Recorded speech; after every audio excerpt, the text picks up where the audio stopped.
Erin, thank you for joining us today. Can you tell the audience a little bit about yourself and the organization you work for? So I'm Erin Garza, and I am the North Texas Regional Account Manager for SmartStart. I have about 27 counties in the Texas area that I work with. I've had the opportunity to be with SmartStart now for 10 years, which is hard to believe because it seems like I just started the other day. Prior to coming on board with SmartStart, I was actually a probation officer over in Dallas County for 17 years. Smart Start, we have been in business for over 30 years now. We manufacture and distribute alcohol monitoring devices. Smart Start's based in Grapevine, Texas.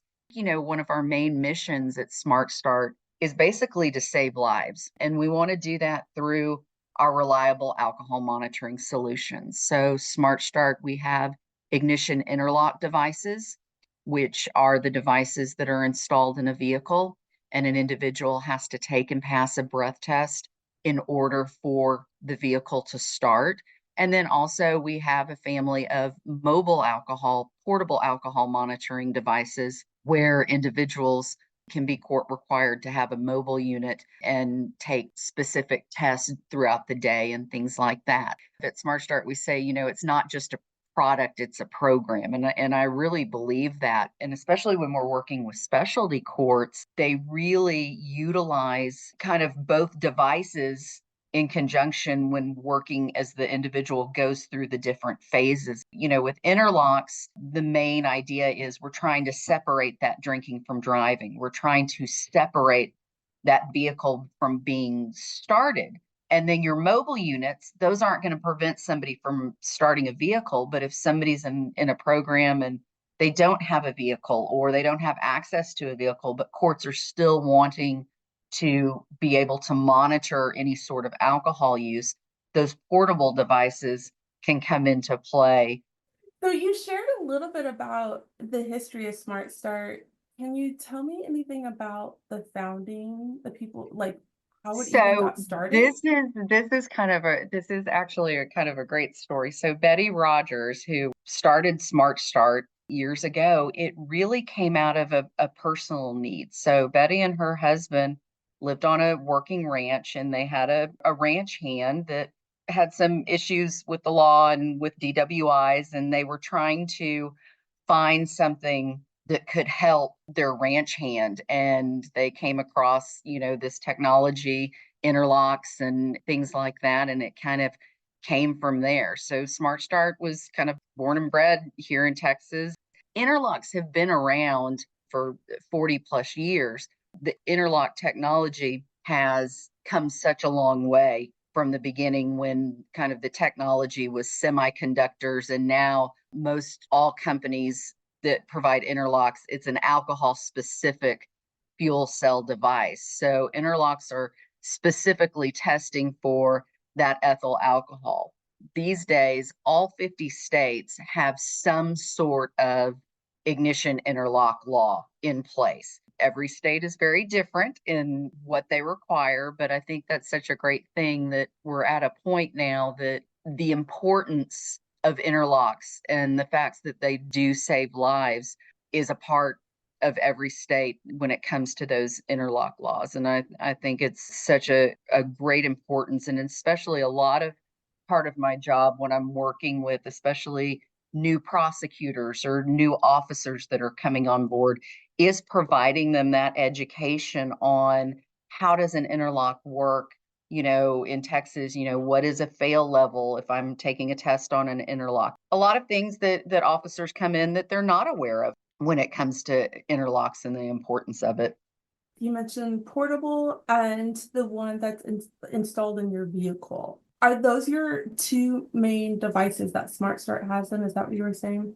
Yes. So we have, it's a family, as we said, it's kind of a family of products. So we have our ignition interlocks that go in the vehicle. We also have ignition interlocks that we can add a modem, a GPS modem, which then creates a real-time downloading interlock unit. We also have cameras. Cameras are a very important feature of the interlock.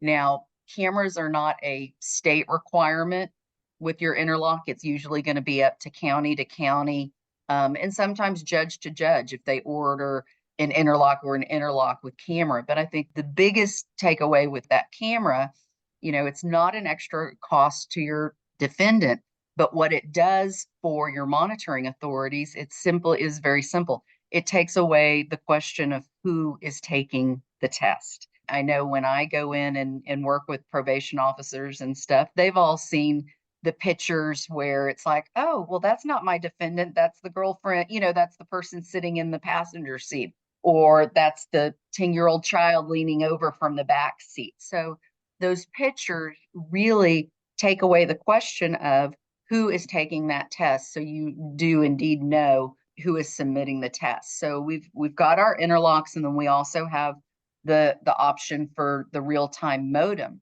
Then our family of portable alcohol monitoring is Smart Mobile.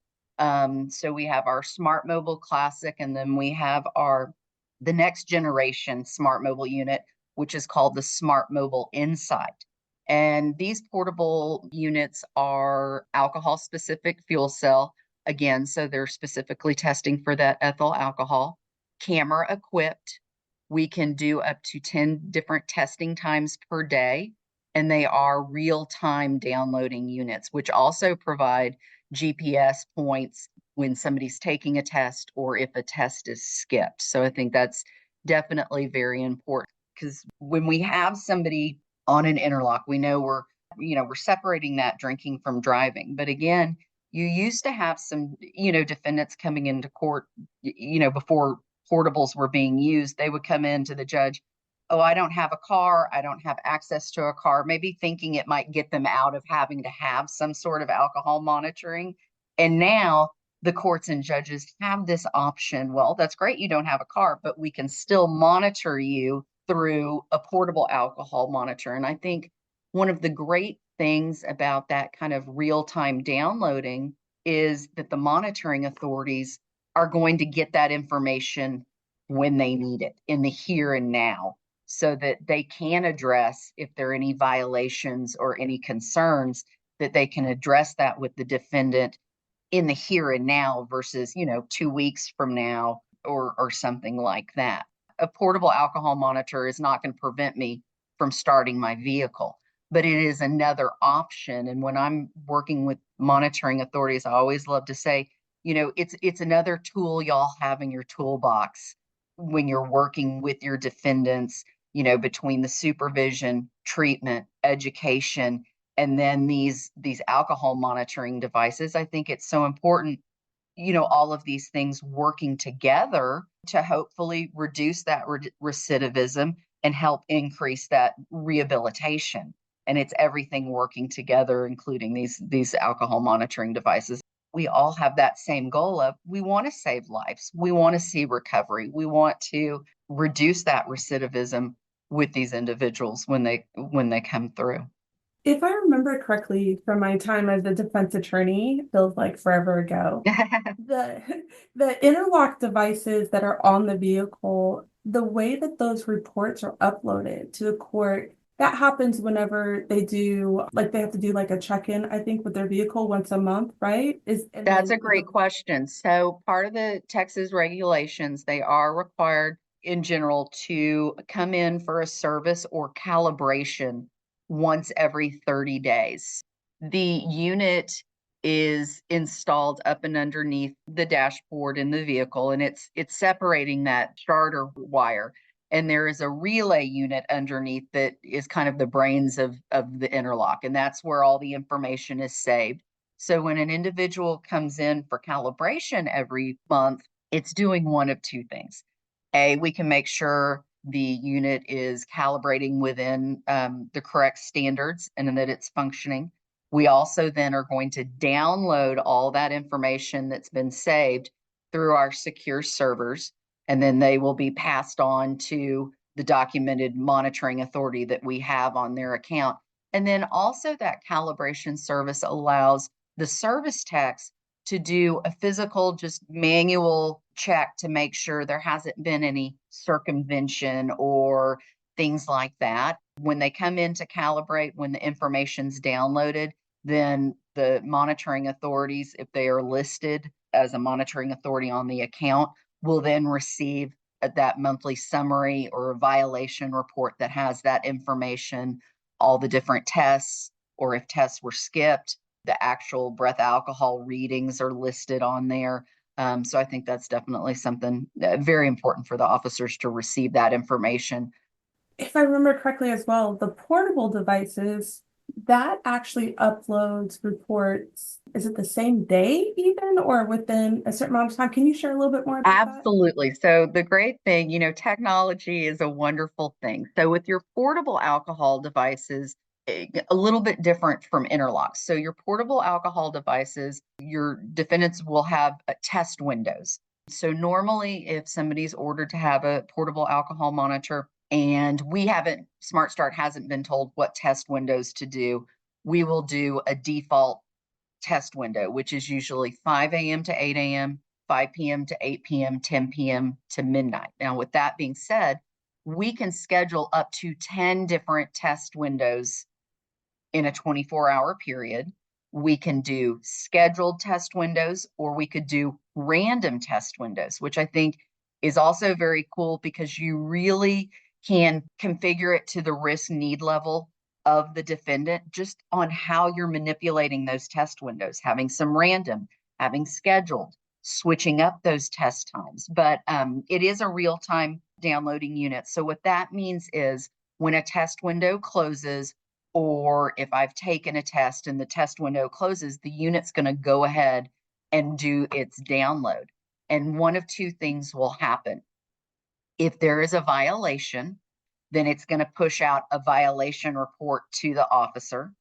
But if everything's fine and they've passed, then usually the officers are going to receive a monthly summary report, kind of that no news is good news kind of mentality. But if there is a violation, then that information is going to be pushed out immediately. And I think what another great tool that we offer for monitoring authorities is our smart web, our secure case management platform that we have for monitoring authorities, so that they can actually go into SmartWeb and pull up, a defendant's case and their account and be able to see reports, see any real-time readings, things like that, especially like with the individuals that are on interlocks with modem, they're able to go directly to the case management, to SmartWeb, to see what's going on in the here and now or review past reports. So we try to make it very user friendly for the monitoring authorities.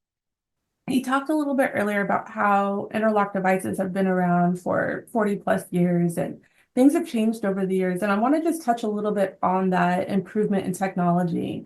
Through the history of SmartStart, I'm certain that the device has improved. And you also mentioned multiple different features from the camera systems to other things you were talking about. So can you share a little bit about just any of the thought process, if you're aware of, that goes into improving that technology? Like, do you get feedback from people to help improve that?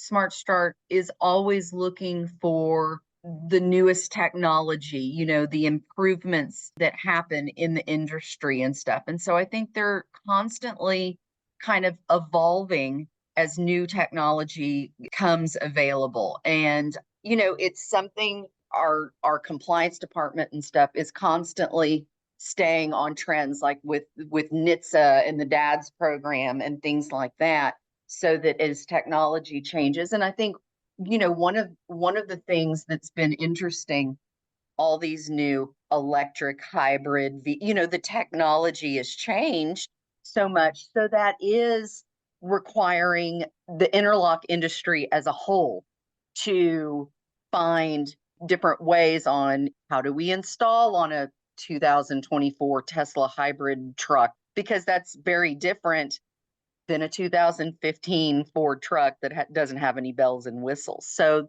the industry in a whole is changing to keep up with new technology that's coming out with vehicles and things like that. There's a lot of technology, coming about, in regards to camera and hopeful, future facial detection or video recognition and things like that. So I think it's definitely, I think the next 5 to 10 years in the interlock industry is going to be an exciting time as we are able to utilize new and different technology with the alcohol monitoring in general. You mentioned earlier about how the interlock has to be calibrated basically once every 30 days. Mm-hmm. One of the things I remember in the past is how many locations you have and how important it is to have a location nearby or conveniently located wherever the individual needs to get something calibrated. Can you share a little bit about just what locations look like? So, and actually, the Smart Start has a presence in 48 states and 18 countries. The likelihood that you can find a Smart Start service center is very high. But I think one of the great things about our service centers is that an individual can go to any service center. People travel, people work in different cities, and they need to be able to have that access for calibrations or if issues arise and they need technical assistance. Smart Start, we're not trying to be another burden on a defendant that's required to have alcohol monitoring. We try to give them as much support as we can to make it a little bit easier. In the North Texas area alone, we have over probably 30 locations. On our website, if individuals go to smartstartinc.com, they're able to enter in their current location or a zip code, and and it's going to pull up all your nearest shops. Individuals can find the information they need very quickly and when they need it, and can move on to the next thing. When technology usually first comes out, it is often more expensive. And then over time, yes, more features happen, but I also notice that a lot of times things become a little bit more affordable. And considering the population that Smart Start serves, has there been some efforts throughout the years to help, bring a quality product, but at an affordable price? One of the good things about Smart Start is that we don't have any long-term leases. It's month to month. So clients are not locked into a 2-year lease or something because sometimes you don't know how long you're going to be having the unit. So we do month to month leases. On average, interlock is going to cost, between $80 to $100 a month. I think one of the things that we have done, the opportunity that we've had to work so closely with the specialty courts in Texas, that we do provide specialty court pricing for individuals that are in specialty court to lower that price a little bit. So that is one thing that we've done. When I was a defense attorney, one thing that I remember about Smart Start was its reputation for great customer service. Can you share a little bit about this at all? Customer service with any company should be first and foremost, and I think it's very important. I think too, we kind of at Smart Start, we have that mindset, we have skin in the game, so to speak. Our Texas teams, the majority of us come from a criminal justice background. Annette was with parole for 20 some odd years. I was with probation for 17. Alicia was with juvenile probation and then with MAD. So I think part of it is our background and we understand. And then I think it's also important from our service techs to our agents on up that just providing as much of a pleasant experience as possible for our defendants as well as our monitoring authorities. I mean, I get it. It is very few and far between that you have a customer coming into Smart Start to get an interlock installed, jumping up and down saying, "Woo, I get my interlock today." They're scared, they're frustrated, there's so many emotions. So I think the key thing kind of from the get-go is providing as much knowledge, information, and education for everyone as possible so that their alcohol monitoring program can run as smoothly as possible. So you obviously love your job. Not just because, not just because you've been there 10 years, but because I can hear the passion in your voice when you're talking about Smart Start today. Can you share some of the things you personally think are great about Smart Start that sets them apart? Absolutely. I think, here's the bottom line. I mean, I believe in interlocks and they save lives. We've seen it time and time again. And I think one of the biggest things for me, I've been with Smart Start 10 years. So when I started, my kids were like 8 and 12. Now they're 18 and 22.